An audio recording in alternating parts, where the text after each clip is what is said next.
என்ன வேணும் உனக்கு? நம்ம ஆளுங்க என்னதான் வெளிநாட்டுல படிச்சுட்டு வந்தாலும் தமிழ் பண்பாடை மறக்க மாட்டாங்க. ஆனா நீ மறந்துட்ட. உன் மாதிரியே நானும் வெளியே எல்லாரும் முன்னாலும் நடந்துகிட்டு இருந்தா உனக்கும் எனக்கும் வித்தியாசமே இல்லாம போயிருக்கும். என்னது? சம்பளத்தை கொடுக்கிற முதலாளிக்கு தொழிலாளி உழைச்சி லாபத்தை கொடுக்கறான். ஆனா போனஸ் கொடுக்கிற முதலாளிக்கு தொழிலாளி எதுவுமே கொடுக்க மாட்டான். ஆனா இந்த தொழிலாளி கொஞ்சம் வித்தியாசமானவன். போனஸ் கொடுக்கிற முதலாளிக்கு வட்டியும் முதலுமா சேர்த்து திருப்பி கொடுக்கல. இவன் ஆம்பளையே இல்ல.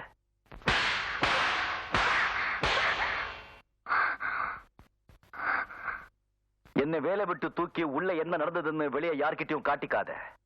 அது உனக்கு தான் அசிங்கம்.